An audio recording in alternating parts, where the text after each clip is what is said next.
Wellington's Golden Mile was the stage for the Golden Girls of women's cycling. World Cup champion Anoni Wood from Australia and world champion Judith Arndt from Germany were the hot favourites to take out leg 2 of the World Cup series. But the pair were nowhere to be seen when a group of 7, including New Zealand team member Michelle Hyland, made an early break. I don't actually know how it happened. It wasn't actually an attack as such, it was just someone rode hard off the front and there's about 5 of us that went. With 124 windswept kilometres and 40 hill climbs ahead, no one expected the break to last. However, when the lead stretched to nearly 4 minutes, the peloton started to get worried and Hyland started to believe.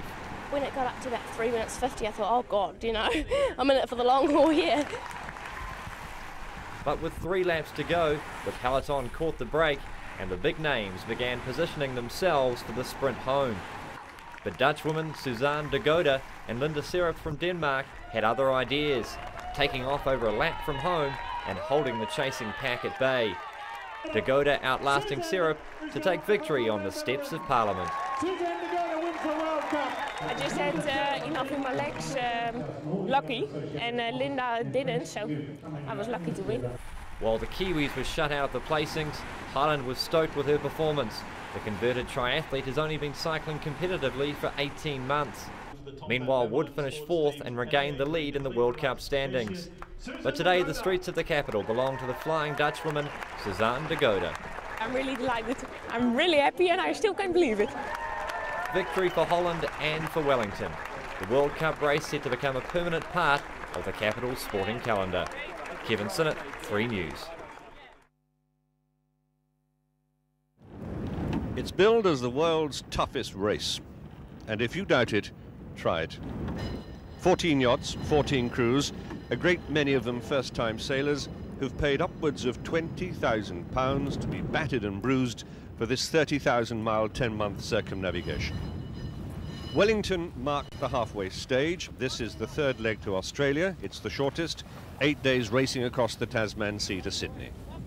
Among the sponsored yachts is Save the Children, the British Legion's Pause to Remember, and Prince Michael of Kent crewing Ocean Rover. On the day before the start, I sailed out into Cook Strait with the disabled crew of Time and Tide. It was their final training session, and after 6 weeks stopover in New Zealand, it was like starting again from scratch. The skipper needed the patience of a saint. Come on, I want to get this kite down. It's taking an awful long time for everything.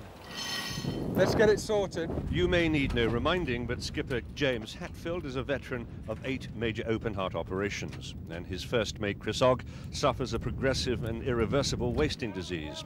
On the foredeck, the most dangerous place on a racing yacht is Nigel Smith, with an amputated right leg, and with him Mike Austin, a British Airways captain who suffered years of chemotherapy for cancer. Paul Burns is an ex-para who lost a leg and 18 of his comrades to an IRA bomb in Northern Ireland. And on the winches, Paul Hepplethwaite, who cannot hear or speak and depends on lip reading and sign language.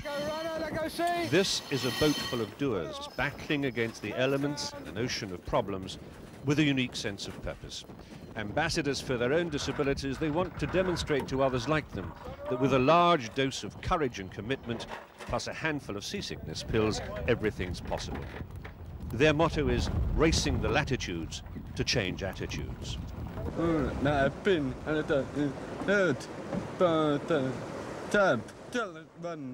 Paul's convinced it's working. He wrote down for me, when other deaf people see what I'm doing, then it'll help them try harder, and that's good.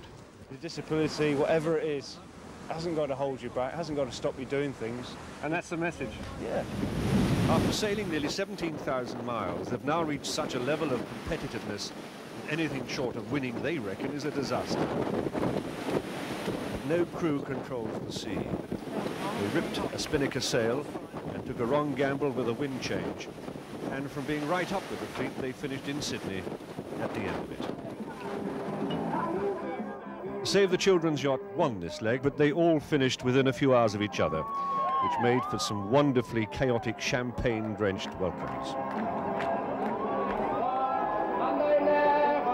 And on Ocean Rover, evidently pleased, crew member and Queen's cousin, Prince Michael of Kent.